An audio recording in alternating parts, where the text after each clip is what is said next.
Good afternoon, everyone. My name is Andrea Patton. I use she, her pronouns, and I'm the Chief of Staff for the Mayor's Commission for Persons with Disabilities. Thank you so much for being here. A couple of notes, reminders, and accessibility announcements before we dive into the content. We have ASL interpretation, both in the room here in Suffolk, and in the Zoom room. If you're in the Zoom room and you need permission to multi-pin, please send a DM to the user named Disability Commission. They will give you ability to multi-pin. We also have captions displayed here in the room at Suffolk, in the Zoom room, and they're available from our cart captioner via stream text link. If you would like the stream text link, again, please DM Disability Commission if you're in the Zoom room, or see me when I step away from the podium. I'll give you the link. In the Zoom room, welcome. We'd love it if you would introduce yourself in the chat, maybe stating your name and your organization if you're representing one here today. You also may have noticed that you're unable to unmute yourself. If you have a question, please use the raise hand function or indicate in the chat recording in progress that you have a question. We will send you a request to unmute if you wish to voice your question, or we'll pin your video if you'd like to sign your question. You can also simply drop your question in the chat and we will voice it for you. As you may have just heard, this event is being recorded on Zoom from that message and by Boston City TV. This event will be broadcast on Boston City TV and recorded and posted on their YouTube page. If you're here in Suffolk, welcome. There's coffee, tea, water, and soda all in the back. Bathrooms are in the hallway. There are both gendered and gender-inclusive bathrooms. We have face masks available. If anyone would like to wear them, they're on the sign-in table, but they're not required. Upstairs, we have a sensory-friendly room.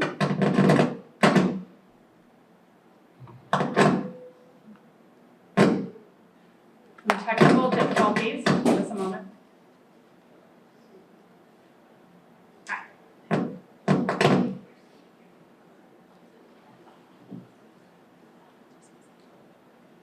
Okay, we seem to have paused the sound. If you're here in Suffolk and you would like a more sensory-friendly space to enjoy this event, there's a classroom upstairs that has the lights turned off. The Zoom is being displayed on a screen up there, and it is on mute with the captions turned on. So if you'd like a more sensory-friendly space to enjoy this event, you can go to room 205 upstairs. To give you a sense of the event, in a few moments, Commissioner McCosh, Kristen McCosh, will welcome you. Mayor Michelle Wu will be here shortly after to deliver a few remarks and answer questions. We will alternate between people who signed up out front to ask a question in person, people in the Zoom room, and some pre-submitted questions.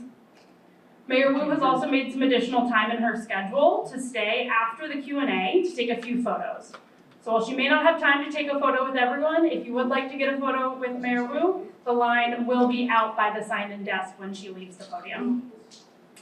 After Mayor Wu takes questions, city staff and the advisory board members will continue to take your questions until the end of the event. Again, alternating between in-person, Zoom, and pre-submitted questions. For those of you in the room, when you've been called on to ask your question, there are some mics on stands that you can approach, or we have cordless microphones that we can bring to you. With that, I will hand it over to Commissioner Kristen McCosh. Good afternoon, everybody. Welcome to our Disability Community Forum, one of our 3 annual events, as many of you may know. I'm Kristen McCosh. I'm the Disability Commissioner and ADA Title II Coordinator for the City of Boston, and I'm joined by members of our advisory board. I'm really happy to see such a great turnout in person and on Zoom. This is our main hybrid event every year, and thanks to Suffolk and my staff for all the hard work they put into this event.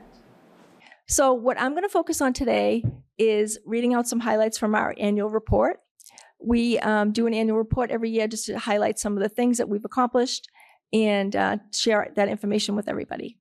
But before we do that, I'm going to ask my board members in person to introduce themselves, just say their name, their neighborhood that they represent, and talk about their areas of interest. Each board member sort of picked a topic of interest that they want to focus on for the year. So I'm going to ask them to talk about that. And then we will transition to any board members who are on Zoom. So I'll start with our current chairperson, Jerry Boyd. Sure. Thanks, Commissioner. And thanks to everyone for being here today, both in person and online. And we look forward to today's event. My name is Jerry Boyd, and I represent and live in and proud to live in West Roxbury. And my particular area of interest on the board and focus is public transportation, and particularly access to the MBTA. Hi, my name's Olivia Richard. I'm the vice chair of the board, and I live in Brighton, and my focus is on housing.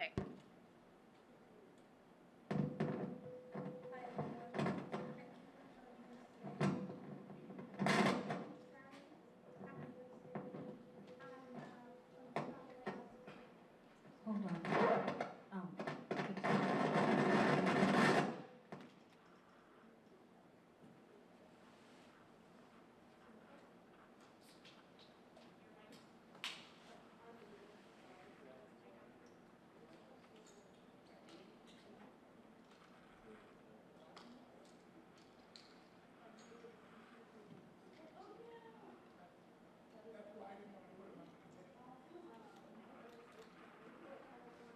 Where's the audio now?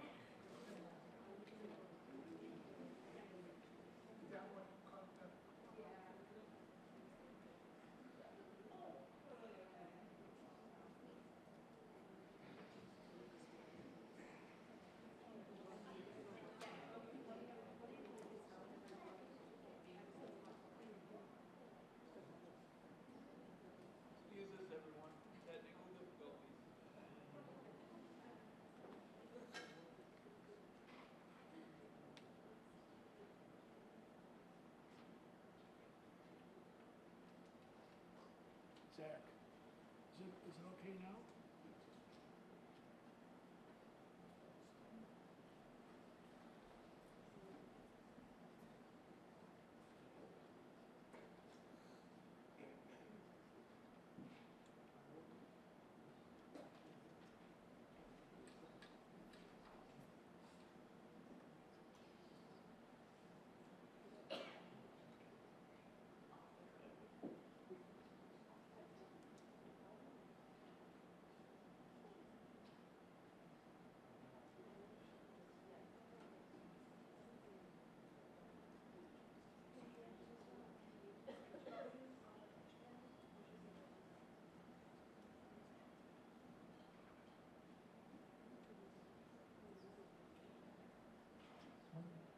Hello?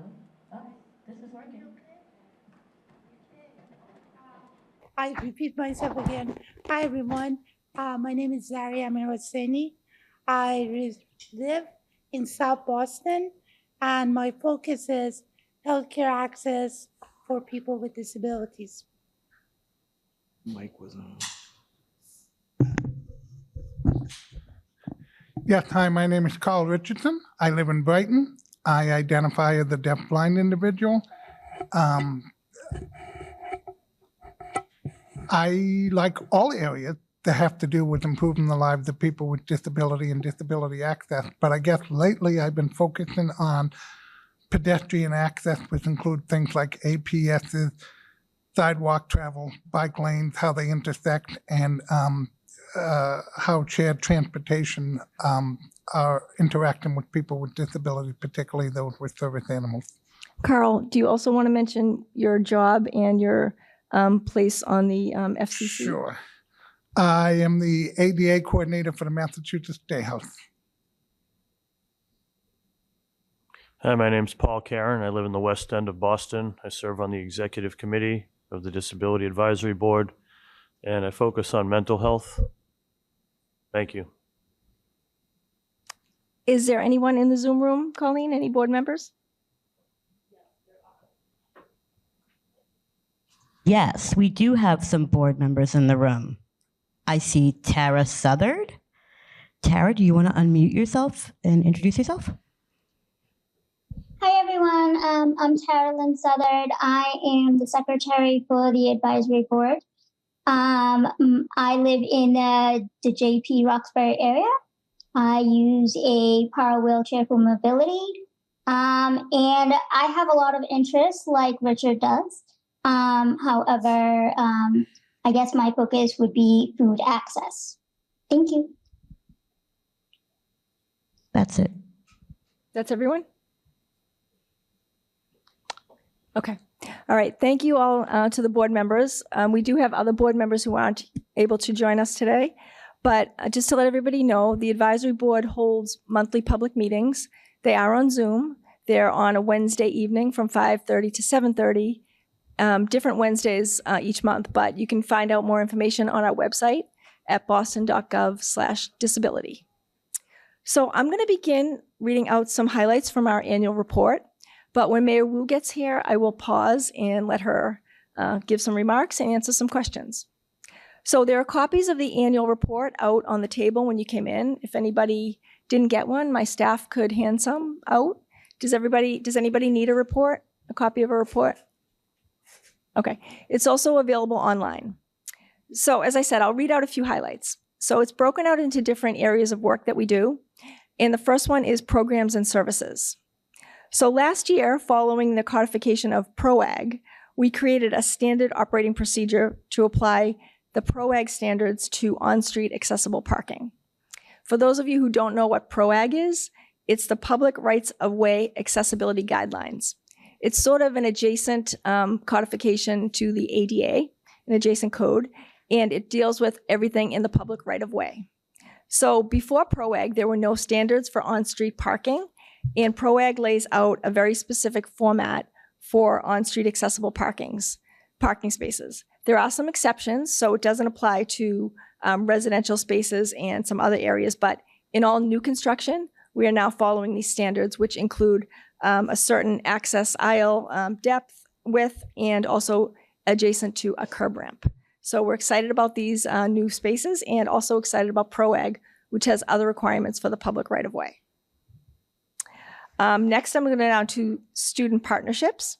We hosted a doctoral student in occupational therapy from the Mass General Institute for Health Professionals, and she did an assessment of BCYF centers. That's the Boston Centers for Youth and Families. They're run by the city, and there are different centers in most neighborhoods. So she went out and assessed them for different accessibility, including like built infrastructure, things like benches and tables. She looked at pools and gym equipment, and she also did a survey of people at the centers to see what they felt about accessibility, existing accessibility, and also what's needed to improve access. So from her recommendations, we are going to be working closely with BCYF to see what changes we can make in the next year to improve access at these centers. Next, I'm going to go down to architectural access. Oh, actually, and I'm going to go back to programs and services. Under this point, I just want to introduce my staff person who runs most of these. He is Chris Morowski, and he is out in the hall manning the sign-in table. So under architectural access, we have 3 staff. We have Patricia Mendez, who is our Director of Architectural Access. Patricia, can you raise your hand? Yes, Patricia. And we have Sarah Leung, who's the Head Architectural Access Specialist. And we have Sierra Tilton, who is also an Architectural Access Specialist. And they do work every day to improve architectural access and built infrastructure in the city. That's everything from city-owned buildings to streets and sidewalks to private developments that are going under review by our planning department. So one thing I want to highlight that they're working on is they work closely with the property management department, and that's the department that oversees accessibility in City Hall. For those of you who've been to City Hall, you may understand that it has a lot of accessibility challenges. It was built just before the Architectural Access Board implemented regulations for accessibility. So it's also built of concrete. So it's really difficult to make accessibility improvements, but the city is committed to ensuring that everybody can have an equal opportunity to access services at Boston City Hall. So one important piece of this has to do with the transaction areas on the second floor. Things like the parking clerk, paying parking tickets, going to get a birth certificate or a marriage certificate.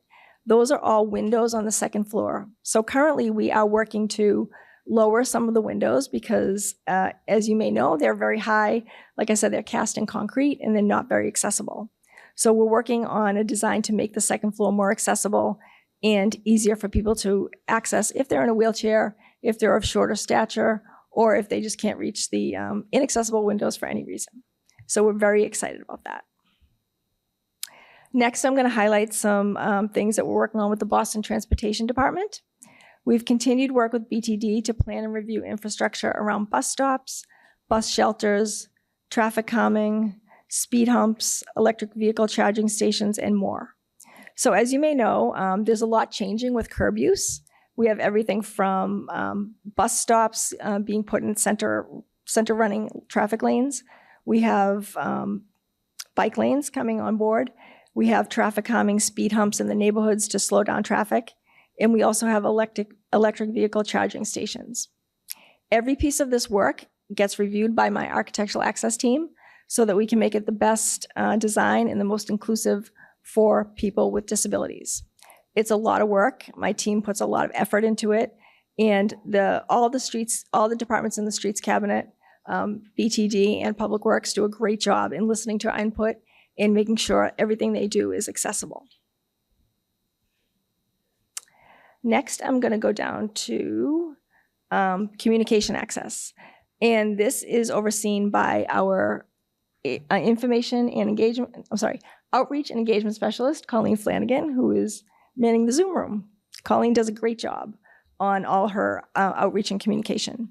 She is currently doing a tour of Boston Public Library branches. She's going to visit every branch over the next year, just to give residents, to meet them where they are in their neighborhood, to give them a sense of what we do in our office, and to do sort of an informal assessment of accessibility in the libraries. We work closely with the libraries. We meet monthly with them to go over policy issues, infrastructure issues, and we have this arrangement with a lot of city departments. We meet on a monthly basis, but that's one of Colleen's big projects for the year. Colleen's also our language access coordinator. So you may know that the City of Boston has very strict requirements for departments to have language access, and Colleen oversees that. So if you ever have questions or need translation, you can always reach Colleen in our office. Colleen is also involved in the tax days. The city does free tax preparation for people under a certain income, and we have designated days and sites for ASL and VIP, which is people with low vision or blind. And Colleen really helps coordinate this effort. I am going to turn it over now to Jerry. I'm going to go a little bit out of order, just so we be sure that Jerry gets in before the mayor. And do you want to give some highlights on the advisory board's work from 2024? Sure, I'd be happy to, even though I was elected chair in 2025, but was certainly on the board in 2024 and happy to highlight some of the work that we did. And I want to say that the advisory board is made up of 13 very hardworking volunteers from each neighborhood in the city, and we really, really work hard to be the eyes and ears for the commission on issues happening in our neighborhoods that impact people with disabilities. And towards that end, we had 10 public meetings last year, which is our main kind of public event and meeting each month. And at that meeting, we try to have at least one city department come and kind of educate us on what they do and issues around accessibility that they're working on in their work. And we also we've also have questions and answers for that city department representative that comes in. We also worked very hard, in a previous year on the renovations to City Hall Plaza. As the commissioner said, the plaza and City Hall, initially were very inaccessible, but with this latest round of renovations that the city undertook, they made it more inclusive to everyone. And so we worked with the city very closely on those initial plans for the build out. And then we also worked last year on to make sure that the brick and the walkways and everything are properly maintained so that they remain accessible to folks with disabilities and as inclusive as the City Hall Plaza can be. Those were just some highlights of the work that we did in 2024, and I would encourage everyone here to, again, participate in our meetings. They're monthly meetings, as the commissioner said, and we'd love to have more participation, and we'd love to hear directly from you at those meetings on issues that you'd like us to work on. So thank you. Thanks, Jerry. And yeah, just to emphasize what Jerry said, we would love it if members of the public come to our meetings. They're on Zoom. You can find out all the meeting dates. We have them outside on the table. You can also find them on our website at boston.gov/disability. It's so important that we hear from people with disabilities directly. We have public comment at the end of every meeting. And you can also suggest topics for the agenda if there are any city departments you'd like more information on. And the city departments do a great job explaining the different things they're working on, especially when there's an opportunity to give input on a certain design or policy that a department may be working on.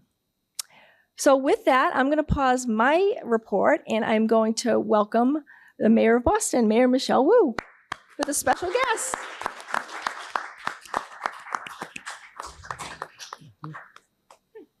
I think everybody's clapping more for Mira. Yeah, of course. Good afternoon, everyone. Thank you so much for having me here today, and thank you for all that you do. I'm so grateful to the members of our Disability Advisory Board, and of course, the leadership of our, sorry, she likes to hold on to my hair, and then and the leadership of our incredible commissioner. Can you please give a round of applause for Commissioner McCosh? We're so grateful for what you do. Thank you also to some of our partners who are in the room. We know there are many, many partners, but I wanted to shout out Bill Henning, Executive Director for Boston Center for Independent Living, Laura Brelsford, Assistant General Manager for System-Wide Accessibility at the T, and of course Suffolk Law School for hosting us here today and in previous years as well. And hello to everyone on Zoom. I know I can see you here, so hopefully you can see and hear me as well. I wanted to just talk about and give a little bit of a report from my perch about 3 topic areas that I know we hear about often from the community that the city needs to continue to focus on housing, jobs, and sidewalk safety. That sound good? Okay, so quick update, and then I want to open it up to hear what's on your minds and see if you have any questions for me. Housing has been the biggest priority for us since day one because it is such a stress for so many community members across every neighborhood and every generation. It's obviously a very complicated issue, and there are lots of cities everywhere that are dealing with how to try to make it so that people can afford to live from every background and from every situation. But I wanted to report back that with our focus, we have been able to build more affordable housing units in the last 3 years than any 3-year period in at least the last 25 years when we've been keeping track. That's 11,000 new housing units across Boston, including the most affordable homes in a generation. We've also preserved thousands of existing affordable housing, affordable homes, and preventing them from getting bought and potentially resold by as real estate investments by investors. This is called our Acquisition Opportunity Program, and we have been partnering with the local hospitals, in fact, to provide more funding to keep that program going even after the federal funds have been allocated. And under this federal administration, we don't believe there will be more coming for the time being. This year, we also launched our co-purchasing pilot program, which makes it easier for friends and families to put down roots in our city by co-purchasing homes. With so many homes in Boston that are actually multi-unit homes, it might be possible for you to financially afford to live in one unit of a triple decker and rent out the other two, or live with a family member in the other unit and then rent out the third one. But for one household to come up with a down payment to afford all of the units to begin with is sometimes can feel like an impossibility. And so what our program does is we've created the partnerships with financial institutions, the banks and lending institutions, as well as the legal partners to be able to support households coming together to, as the name suggests, co-purchase one of these multifamily homes, and then each own your share of that by pooling your resources and then having the protections so that you can own and then enjoy all the benefits of homeownership as well. Next month, the Disability Commission will relaunch our Disability Housing Task Force, and that has a specific goal of ensuring that accessible units go to residents with disabilities. So that's housing. An update on jobs. We know that this is really critical for Boston to be a stable, strong community, again, especially with so many of the challenges that we're facing economically under this federal administration. Since taking office, we've added nearly 60,000 new jobs in Boston and helped more than 700 new businesses open their doors. Last summer, we broke records by connecting every young person who wanted a paid summer job with that opportunity. More than 10,000 young people in Boston had paid summer jobs. Our Disabilities Commission also hosts a webinar every October during National Disability Employment Awareness Month about how to apply for jobs with the City of Boston. And last year, the Commission piloted a disability interview day geared towards candidates with disabilities. And so we're looking forward to expanding that initiative this year. Finally, last but certainly not least, on sidewalks. I will share that since taking office, we have built nearly 5,000 accessible ramps across our city and more than 1,300 last year alone. I've also been doing commutes with our community members. I will meet someone who is a resident of Boston, wherever they're starting their day, and accompany them however they're getting to their stop, whether it's a job or school or a doctor's visit.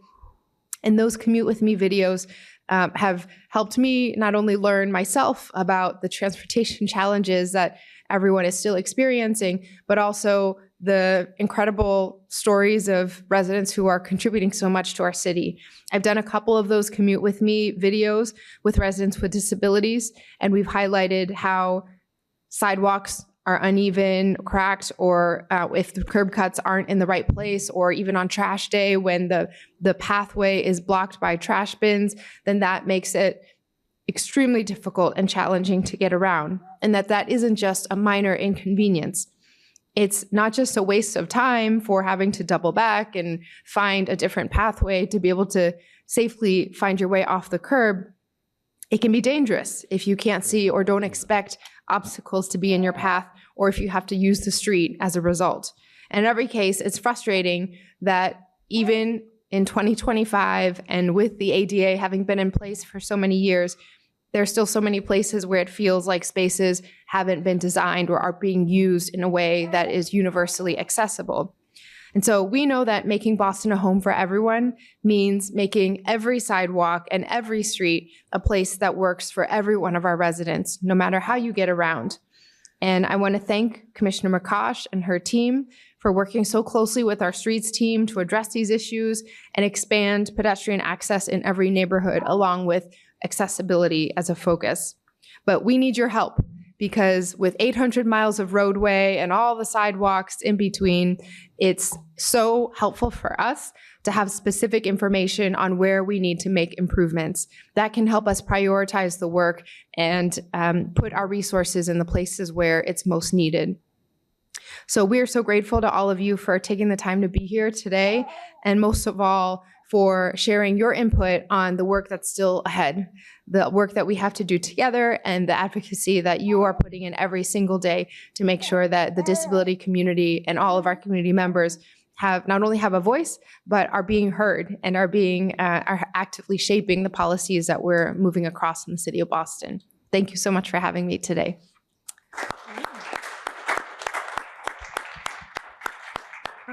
Before the mayor takes questions, I just want to add a few comments to some of her remarks. We really appreciate the 3 areas that she highlighted: housing, jobs, and sidewalks. And for the housing piece of it, I wanted to just share a little personal story that I'm a lifelong resident of South Boston, and I grew up in multi-generational housing. When I was younger, my parents owned a 2-family, and my aunt lived downstairs. And now that I'm married, I have owned a 2-family, and my brother lives upstairs. So it's really a benefit. And I encourage everybody who may be interested to look into the amazing housing programs that we have in the city. And especially with all the building that's being done, it's really a great time to start looking at housing. And the Disability Housing Task Force was originally started in 2017. And Olivia Richard was a big part of that. So we're going to relaunch that in June to look at, like the mayor said, matching people with disabilities with accessible units. As far as jobs, one of the big initiatives we did last year was the interview event.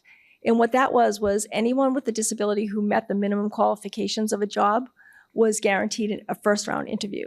And that's such a big barrier to overcome as someone with a disability. Like, do you disclose your disability or do you not disclose it? And we just removed all that unnecessary stress and just said, this is an interview day. If you meet the qualifications, you're not guaranteed a job, but you're guaranteed an interview. And so we're going to build on that this year. And then finally, for sidewalks, I think it's so great that the mayor came with her baby, because we know that sidewalks access isn't just for wheelchairs.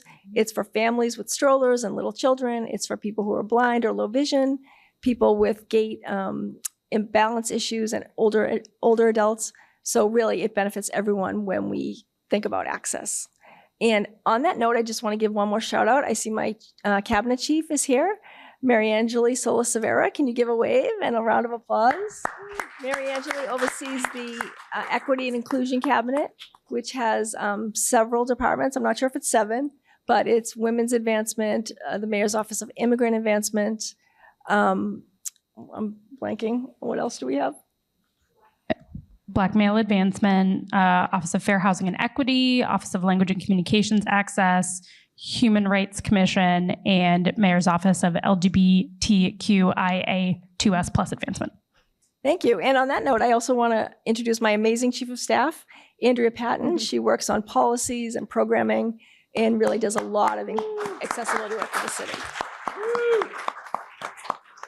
So I'm going to ask Mayor Wu if you have time for some questions. Please, questions. Yeah.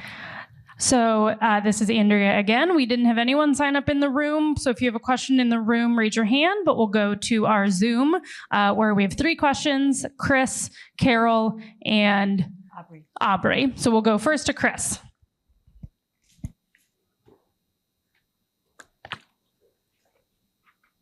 And a reminder, we'll send you a request to unmute if you'd like to voice your question. Okay. Thank you all. I'm going to thank the commission and the mayor for all that you all have been doing. I don't want to waste my time with thanks. Just I appreciate it, and globally and ongoing. I have questions about accessible, like wheelchair accessible housing. I have a friend from Boston who had an injury, and now he's stuck in a nursing home. And he has no reason he should be in a nursing home. And he's not able even to get a safe wheelchair. So that he had an injury. He's in Saugus in a nursing home. He's from Boston. And his mother lives in his family lives in affordable housing in Jamaica Plain. He got an injury, so he had to spend 3 months in bed. So are there ways to help identify and looking for, and maybe you could follow up on the side? Mm-hmm. That's one thing. The other, I have another friend who is one of my PCAs. Her son had I forget the name of the thing. He went from being able to walk fully to real mobility issues, and he lives in Charlestown Public Housing. And there are new buildings right next to, and he has to be carried upstairs to get into the apartment. So why aren't they, and they've requested being moved into one of the new buildings, which would work well for him. So just what can be done to get them out of that apartment and building that's going to be knocked down? So those are, if there's, and maybe these are questions someone in there, someone can follow up with me. Great. That sounds exactly right. Thank you, Chris, I'm looking down because I can see the Zoom screen right in front of me on the computer here too. But thank you for advocating and lifting up the issues that need to be solved for the people who you represent and who you're connected to. I know each of us in this room plays that role as well. So thank you for your leadership in that way. We are working in the big picture to try to create as much new accessible housing as possible to make sure that whenever there are developments like this that are being built, that the accessible units are part of the requirements in there. But then the reality is that it only makes a difference if we're able to connect each resident to the setting that meets their specific needs. And so I think most helpful would be to work through you to get their contact information. And Commissioner, does that make sense then if we kick it over to your team and we'll follow up individually? Yeah, absolutely. And I just want to give Chris a shout out. We serve together on the state PCA Workforce Council, and we sort of oversee the PCA program, the personal care attendant program for the state. And Chris is a wonderful advocate, and I appreciate your concerns about housing. And I think the problem you identified is exactly what the Disability Housing Task Force is going to work on, the Task Force 2.0. Like you said, there's so many people with disabilities who don't have an accessible unit. So we want to, as the task force, take on that specific challenge and actually match people with disabilities to the accessible units, because we know how important that is. Another thing you pointed out is sometimes, people aren't always born with a disability. It can be sudden. So that has a whole set of challenges built in, because now you'd have to move to an accessible unit. And like you pointed out, you end up in a nursing home sometimes, which is really unfortunate, and that's not ideal, obviously. So we're going to look at all kinds of supports for people to get accessible housing and to remain housed once they get it. So I will definitely follow up with you offline. And you also made another great point about BHA, Boston Housing Authority. I know they just did a big development over in Charlestown.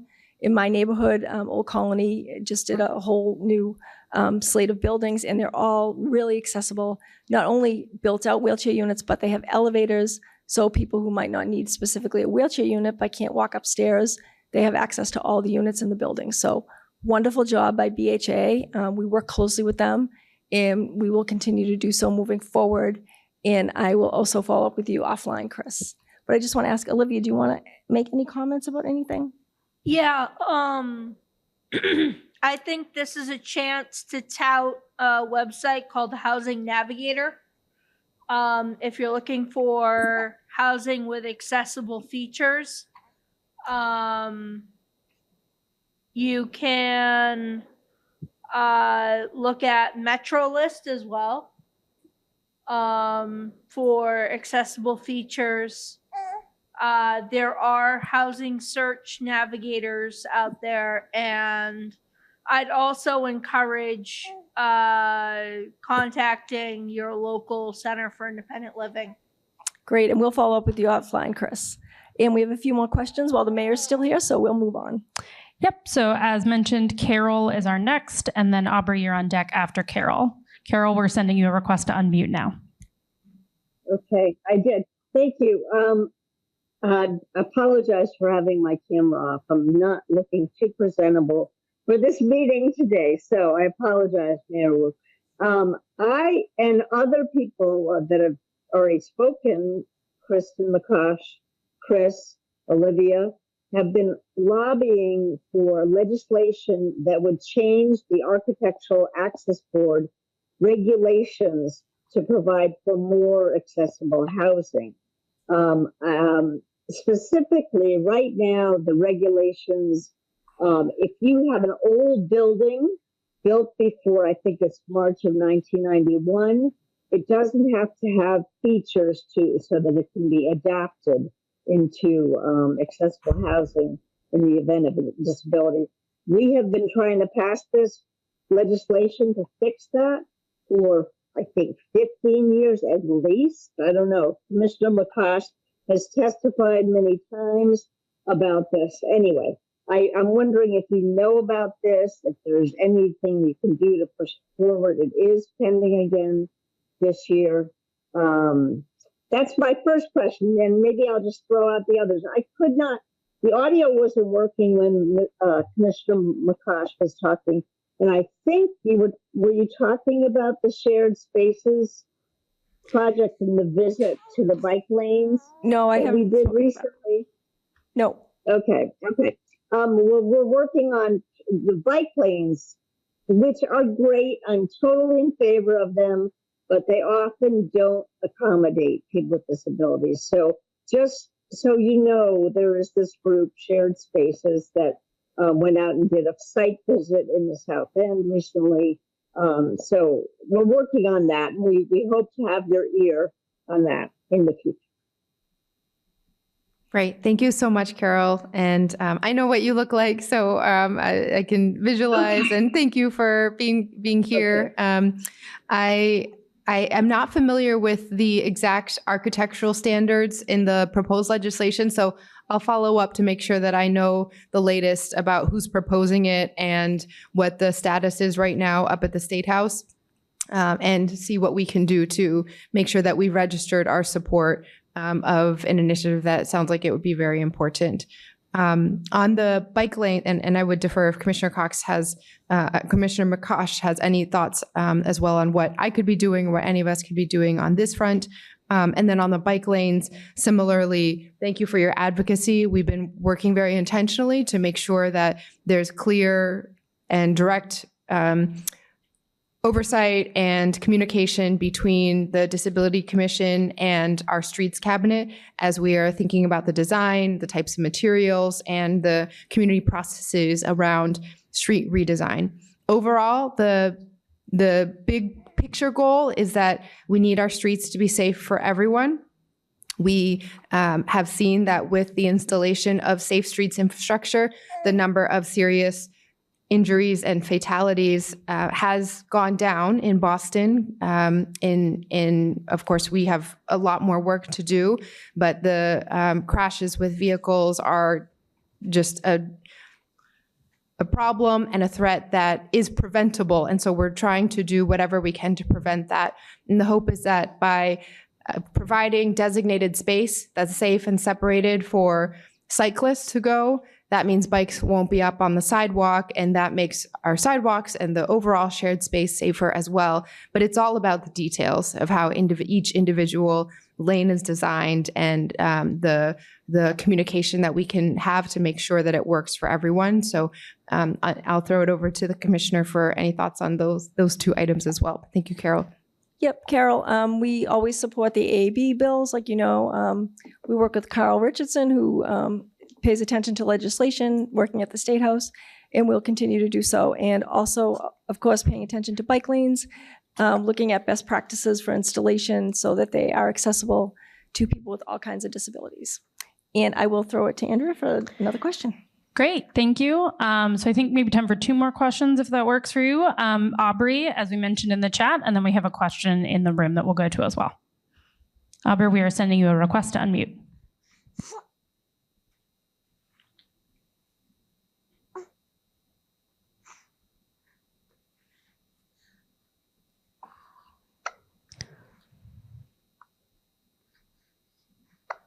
Okay. I apologize. It was freezing. So thank you, Mayor Wu, and thank you, Commissioner McCosh. I really appreciate all the initiatives that this commission has taken to improve the city. My question was regarding outreach and community, and how do you, except through this forum, how do you reach out and get the opinion of persons with disabilities in these initiatives? And would the commission be open to partnerships with, say, outside entities that may be able to help in these initiatives, such as the sidewalk initiative. Absolutely. Thank you so much. We really can only know that we are focusing our resources and energy and time in the right places if we're constantly in dialogue with community members to hear what the needs are and what the hopes and feedback is from the community. And so I'm so grateful to members of the advisory board and the commission who help provide that direct communication point and also represent so many community members. We know that there's a limited number of seats there, and so everybody's playing a representative role, but we try to have events like this and other events throughout the year so that every member of the community has the chance to be here with us or to, through Zoom, participate, try to share resources in different ways as well, and then have regular conversations with our partner organizations. But there's always a need for more feedback and for more direct dialogue and ways that we can be in touch. So I'd love to hear, if there are specific organizations that you think we should be connected to more, or other groups or communities where I could go to participate in a meeting or to hear from everyone. Please let us know, and we'd love to make sure we're doing that. I will also give a shout out to the commission because their annual report from 2024 also does a great job of summarizing and listing out all the various ways that engagement happened. So that would, just in case, if anyone here hasn't seen that yet, that'd be a good place to just check out where we are spending some of the focus on engagement. And if you see anything that's missing, definitely let us know. And I'll also use this as an opportunity to shout out the mayor's coffee hours. Mayor Wu is going to each neighborhood to host a coffee hour. She does this every year, so there's a schedule online. If you want to have some time to talk to the mayor in person, you can go to one of the coffee hours. I just want to throw it over to Bill Henning really quickly because I know he has a time frame. He has to leave in a minute. He has an important announcement to make. Bill.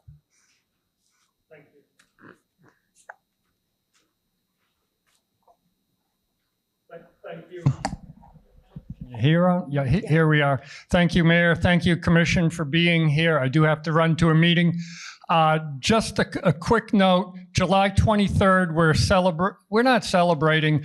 We're marking the 35th anniversary of the Americans with Disabilities Act. We're going to have a rally down at City Hall. We're going to march up Tremont Street over to the Embrace on Boston Common. This is about protecting our civil rights. The mayor referenced the administration, the federal administration. That's a euphemism, if I ever heard one. Our civil rights are under attack. Medicaid, which guarantees our civil rights through the Olmstead decision, the right of people with disabilities to live in the community, is under attack. Housing, supportive housing may face a 43% reduction in the federal budget. Section 8 may be trimmed down radically. So we need to be out there as a community. This is happening nationally in Boston. We will be out in the streets. We need you, everybody here, to be there and proclaim the Americans with Disabilities Act, the underpinning of so much accessibility. In 2010, we had about 1,000 people on the Common. 2015, which would have been, I think, the 25th anniversary, we were up to about 1,200. 2020, it was the pandemic, we went virtual, we had about 2,500. We need to get a lot of people out there. July 23rd, noon, City Hall. Thanks to the city for being very supportive. That's a fantastic partnership between the community and the city, and we hope your daughter is there, Mayor. Yep, Mayor Wu will be kicking off the event, and it's going to be a flag raising, our first ever flag raising. That's a disability flag raising. Disability flag. We're really excited about it. Yep. We'll get you ready. What do we want? Come on, Access. Olivia. You know Access. Thank you. I got to run to another. All right, thanks, Bill. And thank you, Mayor Wu. I know you have a very busy schedule and a very good baby. She was so very, very. Commissioner, I think we have one more question for the mayor before photos end the hallway, if that's all right.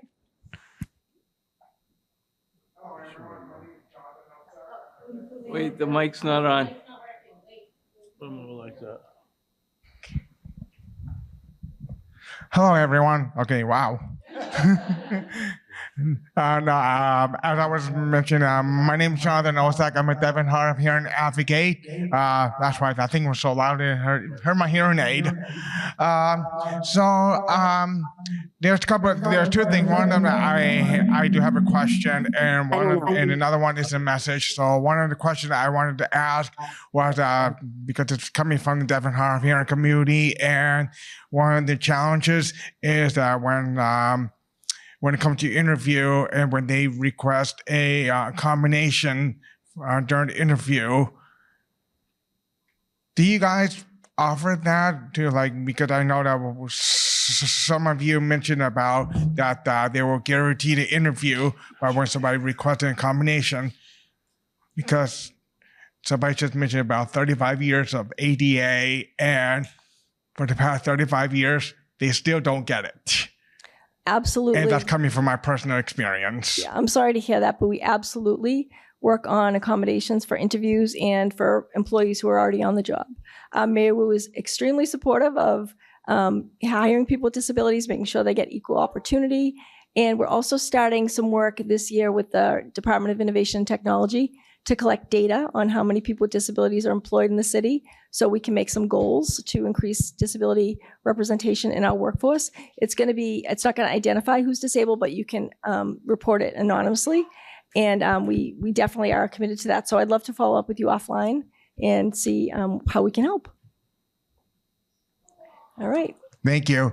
And another one that I want to add is that, so I'm collaborating with the Boston Red Sox. So on June 3rd, they're hosting a Disability Pride celebration at the Fenway Park. So if you guys want to meet me after, I got some cards and a QR code. You can log in and purchase some tickets. It's a great event. I've been doing with them for so many years, and it's always so much fun for people with disabilities, a support crew. We come together, we have a great time. So yeah. Great, thank you. Thank you so much. And just want to thank the mayor. And if she does have a minute or two, she may be able to pose for a picture. Yeah, if anyone would like photos, I think we're going to do that in the hallway by the sign-in table, if that works, Mayor Wu. All right. Thank you so much for your time, Mayor Wu. So glad you could be here.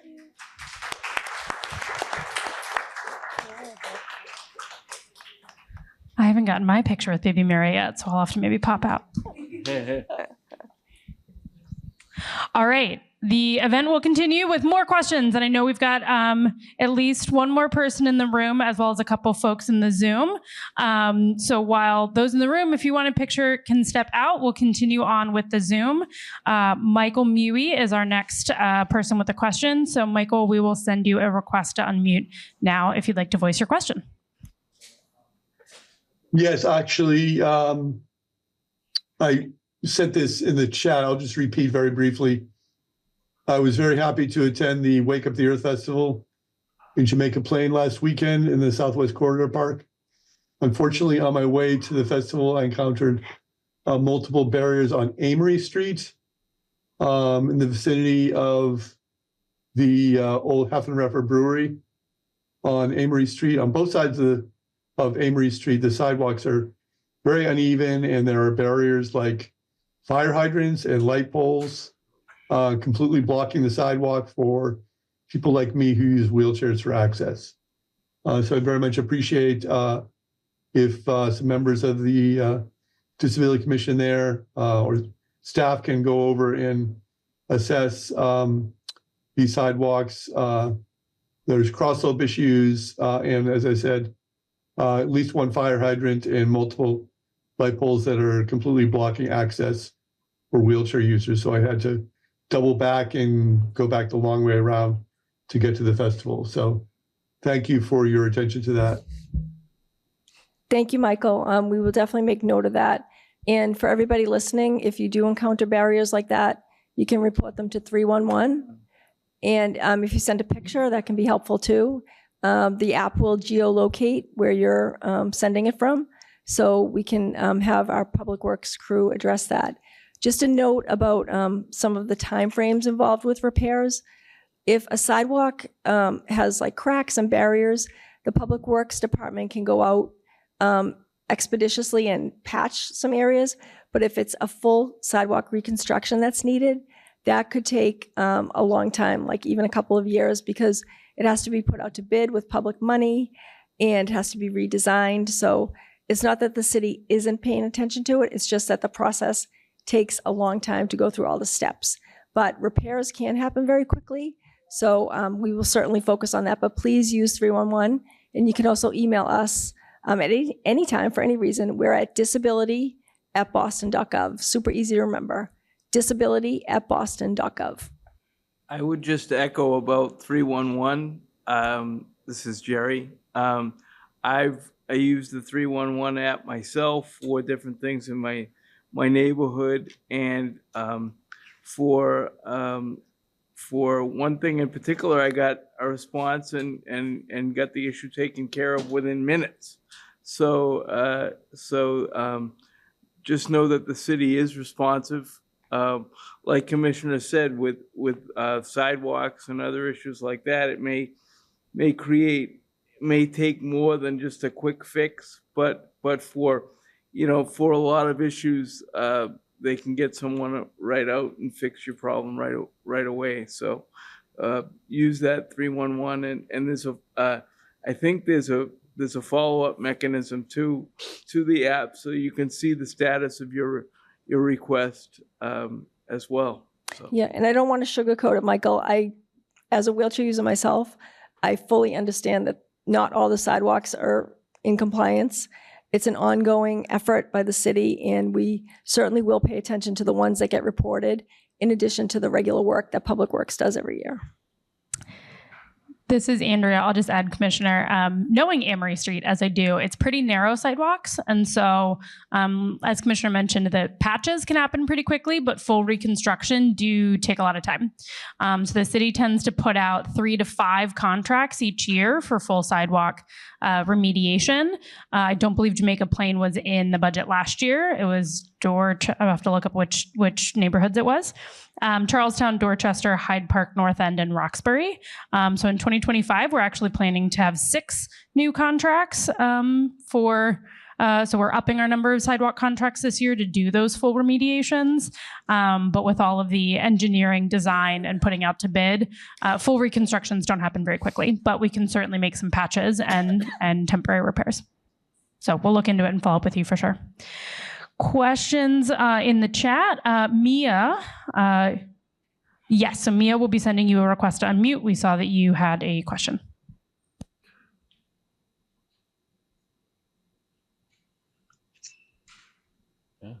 Hello, yes.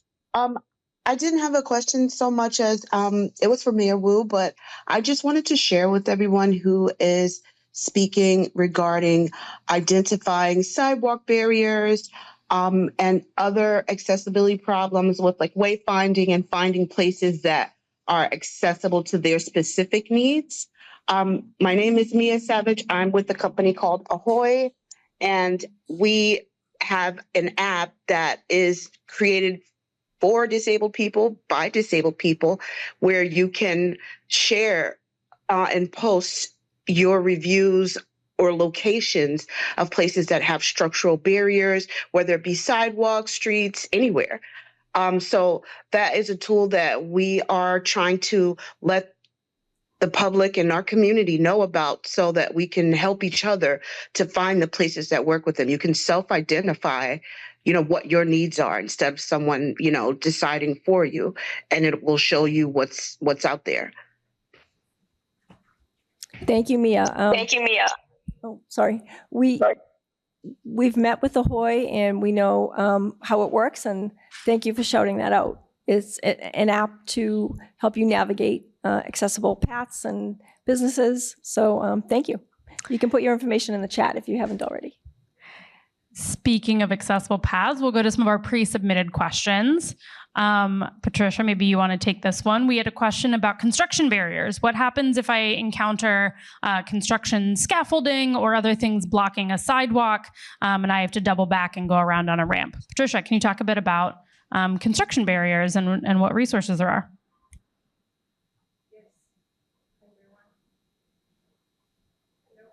No? Does it work? Yes. Okay. Hi. So during constructions, the site is obligated to keep the accessible route.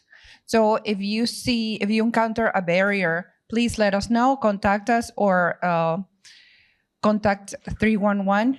So when we get a report of an accessible route, a sidewalk being blocked, we contact the transportation department and then contact the contractor and make them fix the issue. Patricia, do you want to mention the construction kickoff that we participate in every year? Yes, so every year there is a big meeting with all the firms, all the contractors that get together in Florian Hall, and we talk about the temporary construction route, and we talk about keeping it accessible, keeping it leveled, and keeping it safe. Yep, so that happens every April, just before construction season opens up. And usually myself and some of my staff attend. And again, it's with all independent contractors, utility companies. There are hundreds of people in the room. And we talk about the importance of accessible temporary access when construction is being done. And another thing, if everybody isn't aware, if you see patches in the street or sidewalk, usually asphalt patches because the road or sidewalk was dug up, they'll have a little disc in them. It's a colored disc. It might be green or red or blue. And the color of that disc indicates which company did the work. So I'm not sure what colors are which, but blue, for example, could be N-Star and green could be Eversource. So if you do notice the discs, you can look it up online and you can report it to us or report it to the company as well. This is Andrea. I'll just add the reason for that is that they have to ensure the quality of those patches for at least 3 years. And if it's a patch in the sidewalk, they have to return it to concrete. And so if you come upon and you see, I think blue is Boston Water and Sewer, and I remember that one because water is blue. You can take a picture of that and send it in with your 311 request, or when you call 311, and then it's got a unique number on it. So the Public Works Department can go, oh, Boston Water and Sewer 2025-42, go out to that street and fix your patch.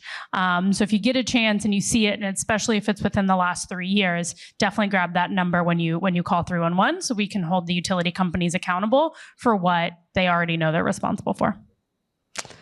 Thanks, Patricia. Thanks, Commissioner. We'll do one more pre-submitted question, and then I see a question in the Zoom. So going back to what Mayor Wu mentioned about youth jobs, the city is committed to giving every city youth who wants one a job in the summer. And as part of that, there are job fairs and resource fairs that the city puts on. So we did get a pre-submitted question about the biggest one of those fairs, which is at the Reggie Lewis Center every year. And the person noted that it can be a really overwhelming event. It's very crowded, it's very loud, mentioned that people with autism, such as their son and his friends, maybe don't feel welcome, don't feel like they can go there, and they asked, us to do something.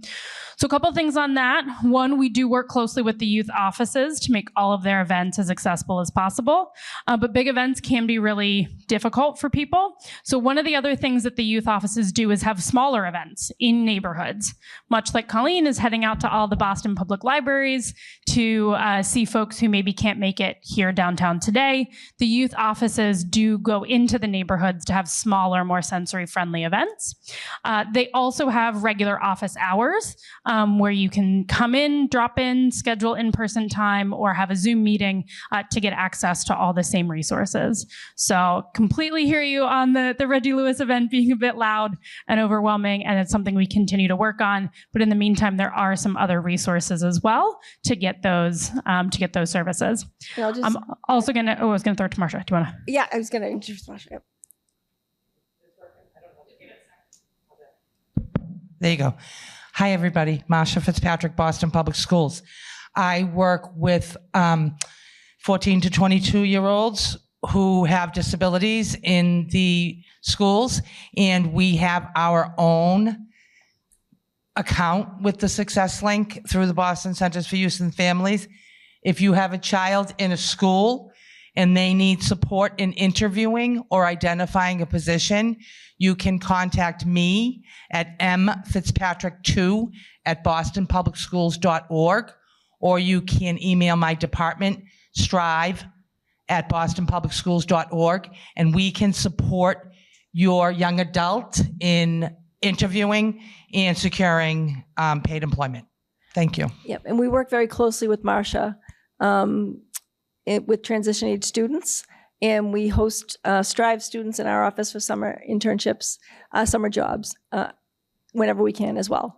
And just one more note about the job fair. I think it was rescheduled for this Saturday at the Reggie Lewis Center. So if anyone does want to attend, it will be Saturday, again, at the Reggie Lewis Center. Oh, thank you, Commissioner. Okay, I see we've got another hand in the chat. Louisa, we'll send you a request to unmute to ask your question.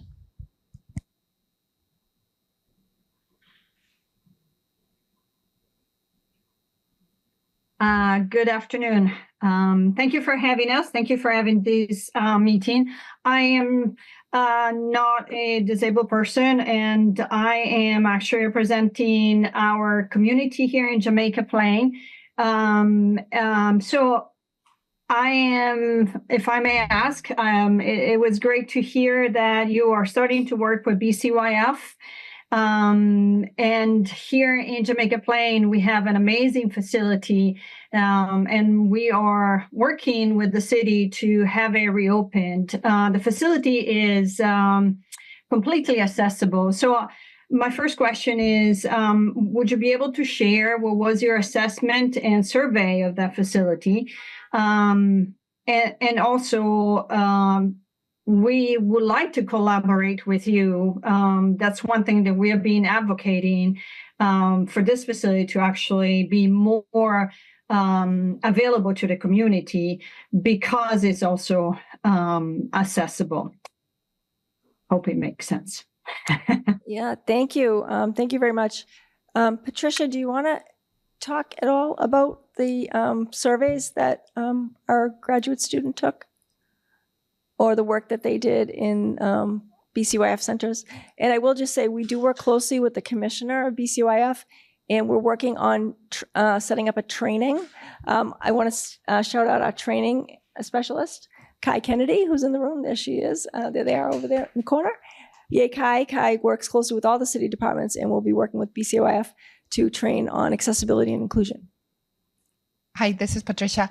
The work that our doctoral student did was focused on the fitness facilities, especially the fitness equipment and how accessible the fitness equipment is.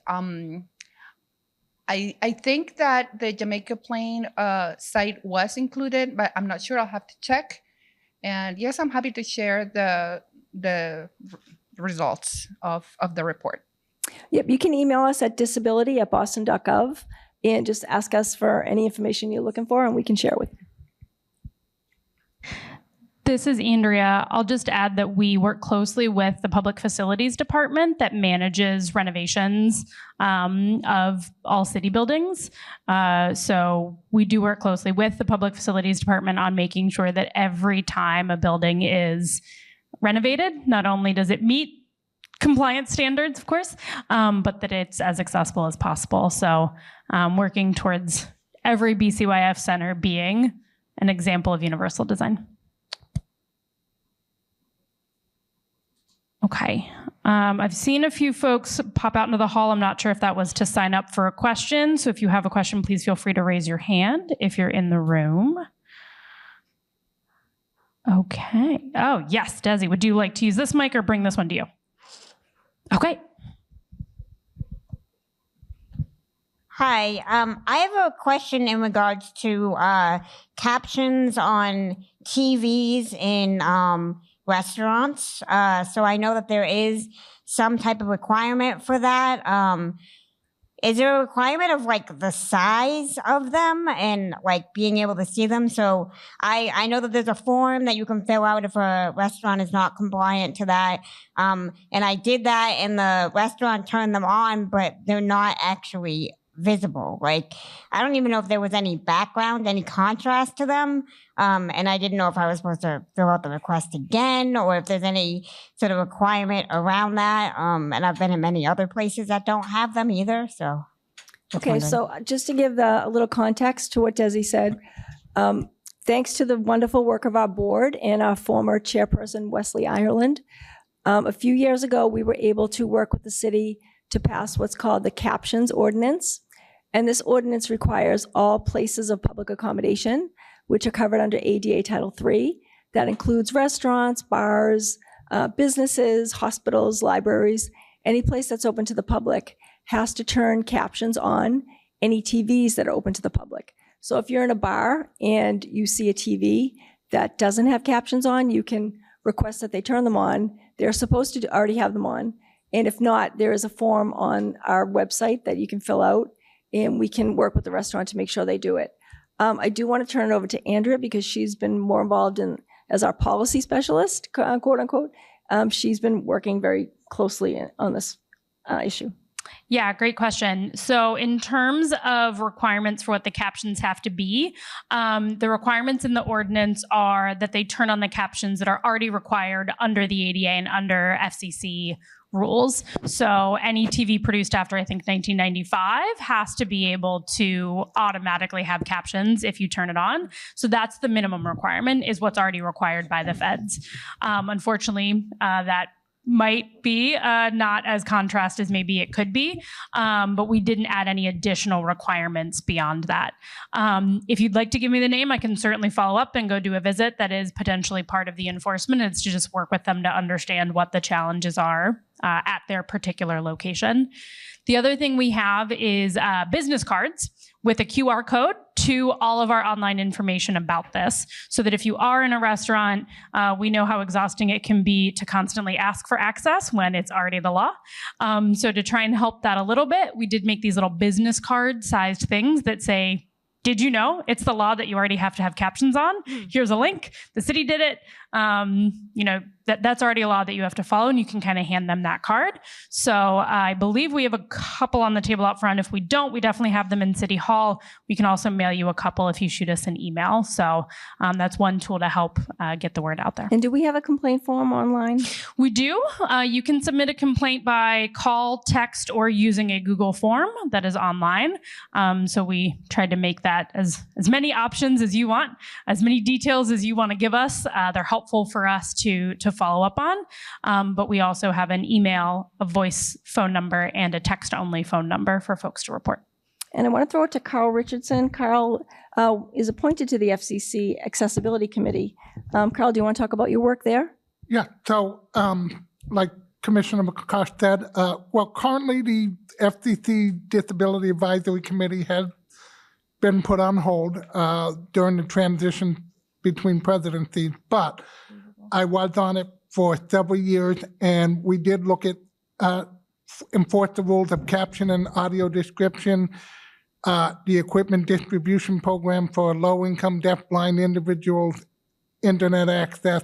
As far as the rules regarding closed captioning, it is required that all TV sets have a decoder to turn them on, and now with all new TV sets as of 2016, they have to have the ability to do contrast and opacity and things like that. Now, I don't know what the rules are saying to the restaurant, I want you to go in and change the color and the background and the font size, and I'm not sure most of the staff would know how to do it. But all the newer sets do have that ability. The older sets do not. They all have the ability since 1988 to turn on captions, but the newer sets do have the ability to have control over font size, color, opacity. The problem is that you could have 5 different people that have 5 different.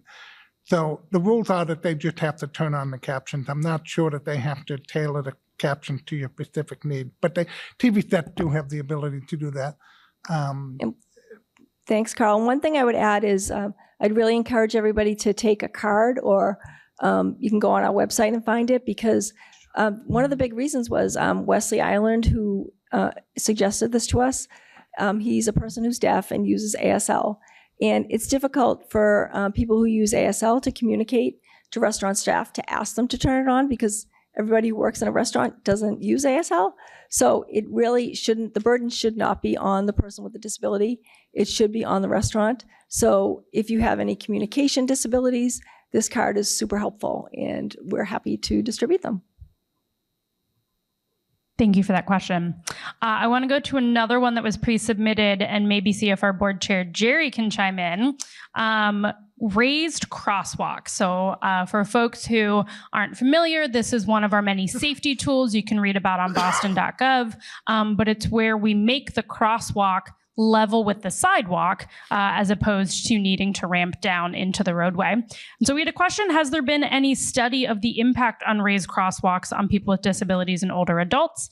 There's some data online that we can share, but Jerry, I know you spent some time actually being videoed by the city of Boston to show why we think these raised crosswalks have a good role to play in the city. Do you want to say anything about that? Sure. That was a couple of 2 or 3 years ago. The city's transportation department wanted to highlight, many of the things that they're trying to do to make streets safer for everyone.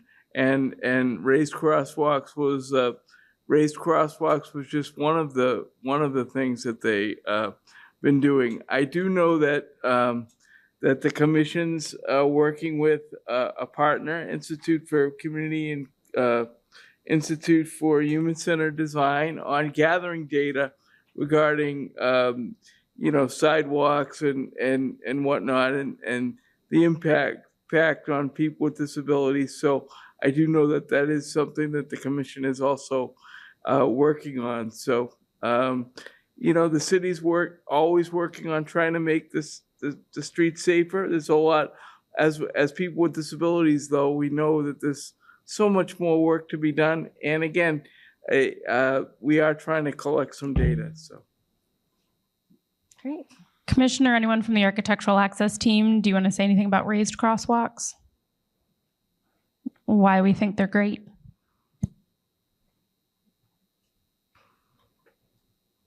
Hi, can you hear me? Yes, so we think that raised crosswalks are great because it gives the priority to the pedestrian, and it also forces the vehicles to slow down and just keep everybody, safer and slower. So slower for the vehicles, and for the pedestrians is less up and down. So you don't need a ramp when you have a raised crosswalk. It's level with the sidewalk, goes straight across, right? Yes. Correct. It's the same And level. so then you also don't get pooling at the bottom of the ramp. You can, because it's all the raised up part, there's no place for the water to pool. Yeah, Zari. So I just want to share a little personal story. Last year, actually last September, I was in Newbury Street, and I was going fast across the street because cars don't stop. And I saw a curb cut, and I assumed that it was compliant. So I zoomed, and it wasn't. It had a little bit of a lip. So my wheelchair hit, and I fell off and broke both of my knees. So that's another pro for what you're advocating for, because honestly, I think curb cuts always are not as accessible as they say they are. So, yeah, just the personal stuff. Well, we're very glad you're here today. And yes, that's right. If it's all just flat and flush, you don't have to worry about something being too steep that you're not expecting. It's just sidewalk to sidewalk. So thank you for sharing, and thanks for being here. And I just want to insert one little introduction. Paul Karen, who is on our executive committee of the board, does advocacy for mental health. And I wanted to see Paul, before we wrap up, if you could say a few words about your advocacy and maybe about the Van Gogh exhibit. Thank you, Commissioner. First, I want to thank Mayor Wu and Councilor Sharon Durkin for always being accountable and accessible to not only the board, but to the public in Boston, addressing all our needs. There is a Van Gogh exhibit at the MFA who suffered both physically and mentally, and it goes until September 7th. And thanks to Mayor Wu, we have a library pass access through the Boston Public Library. If you go online, BPL, and under services, and under museum passes, it subsidizes the $34 entry fee to the MFA. And it's a really nice exhibit. Wesley Ireland's the one that reached out to me about it to express the interest. And we have another few months to go. So if you have time to go to it and also go online for the BPL, it can save money. I think it's a $10 deposit rather than pay the $34. Thank you very much. Thank you so much, Paul. Maybe one last pre-submitted question that we got a couple on a theme, so I'll kind of mush them together, and it's a question we get all the time. Accessible parking, the need for accessible parking in the city. So Commissioner, I don't know if you want to say a little bit about our on-street accessible parking program and the map. Yes, and that will give me a chance to shout out our staff person who runs this program, Kylie Potter. And I think I recognize all the staff, but remind me if I didn't. There were 9 of us. Did we talk about our training specialist? We did. We shouted out Kai. Yep. Then I think we got everybody. Yeah. Okay. So our on-street parking program, if you see signs on the streets anywhere in Boston that have a little wheelchair symbol, those are designated for people with either a disability placard or a disability license plate. And the program has kind of 2 tracks. The spaces all act in the same way. Anybody with a placard or a plate can park there. But the way they get installed kind of happens in 2 different ways. So the ones that you'll see in commercial areas, like there's a block in front of the Copley Square Library, there is a block at South Station, there are blocks on Washington Street and some other streets downtown. Those are determined by our office in collaboration with the Transportation Department. And we try to put those in spaces where we know that the public visits, like the library, businesses, places where people with disabilities work. So you'll see those in commercial areas around the city. And we know that people with disabilities know those spaces. So we maintain them at as much as we can. We don't move them. We leave them in place. Sometimes they're moved temporarily for construction, or like for the Boston Marathon, the ones at the Copley Library were temporarily moved around the corner. But those spaces are pretty much standard and stay in place. And a few years ago, we created a map. We refer to the program as On-Street Accessible Parking, or OSAP, OSAP. So we do have an OSAP map online. You can find it on our website, boston.gov/disability, or you can email us, disability@boston.gov, and you can find the map of all the accessible parking spaces in commercial areas, and also main streets and neighborhoods, like by libraries and post office and things like that. The second kind of track we have is the residential accessible parking spaces. And these are applied for by residents who live in the neighborhoods. And if they need access to an accessible parking place near their home, they can fill out an application. And our parking program manager reviews the application, and we approve as many as we can. We do have limits because we know on-street parking is limited. So we can't approve everybody with a placard, because then every space would be accessible. Unfortunately, we can't do that, but we do approve as many as we can. And we don't have those spaces on the map because we try to preserve those for residents with disabilities, because we know that sometimes parking is really the one thing that allows people to remain living independently in the city if they can get to their home easily. So any questions about parking, you can always email us. And anything else you'd add, Andrea? I think you hit everything. But it's a good segue to what I was going to offer next, which is parking. Definitely important if you're driving around the city. But of course, we've also got the T. So Laura, if you don't mind me putting you on the spot, Laura Brailsford of the System-Wide Accessibility Office, anything that you want to mention about initiatives going on at the T or progress the T is making on access as our sort of final comment before we close out? Sure. Yeah. Thanks for the opportunity. So we at the MBTA continue to be focused on making sure our stations and our services, from our buses to our paratransit service, are more accessible each and every day. On the fixed route side of the house, we've got a lot of exciting things in the pipeline, from a renovated Symphony Station that is close to being ready to move into construction, to designs for a fully accessible connection between the red and orange line at downtown Crossing that is also about to move into construction early next year. And then a whole bunch of work on Green Line surface level stops on both the B and C branches. So very much appreciate the city's collaboration on all of those mega projects, as well as all the feedback we've gotten from riders and many people here today to keep those moving. And we're also focused, just like you all shared, on doing a better job every day on outreach and engaging with customers to get feedback, to see what we can be doing better and differently. We've got a hybrid RTAG meeting coming up in 2 weeks on May 22nd. So anybody who's free to attend on that day would be a great addition to that conversation. And then also, just for everyone's awareness, on June 11th, we'll be hosting a meeting with Judge Patrick King, who's going to be providing a status update on the Daniels Feingold settlement. So that's another great opportunity to share feedback. I can't tell if any of my colleagues from the ride are in the room with you there, but I know there's also a lot of really great stuff happening to make ride services even easier to use. Thanks, everybody. Thanks, Laura. And I had just a few final comments, but do you want to do one more question, Andrea, if we have one? No, okay.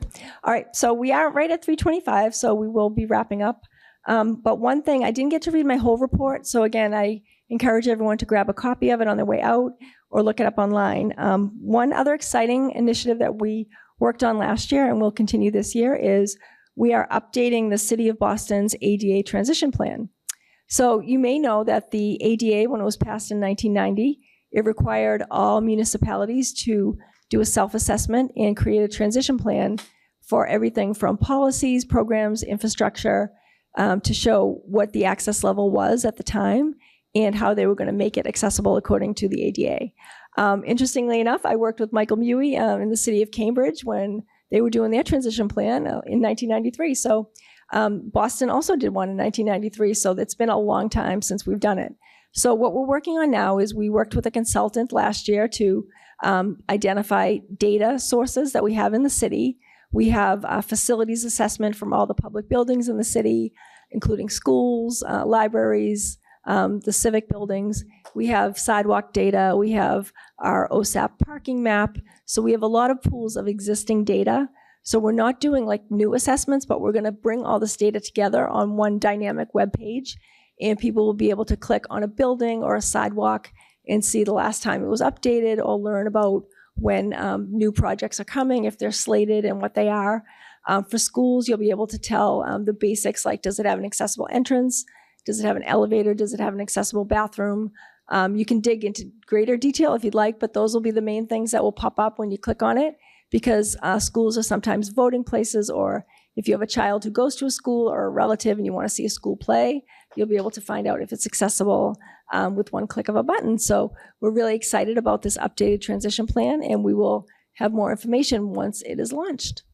So with that, I would like to thank everybody for coming. This was a great event. We heard a lot of important feedback, input, and we got some great questions. Again, you can always reach us at disability@boston.gov. I encourage you, as we said many times, to come to our advisory board meetings, and we'll stay afterwards if anyone has questions. But again, thank you, everyone, and we'll see you soon, we hope. And thank you to Suffolk and to our communications access providers for making this event hybrid and accessibly hybrid. Definitely give us feedback on anything so we can do better in the future. Thanks, everyone. Thank you. Thank you. This was our best part. Can't believe my daughter's a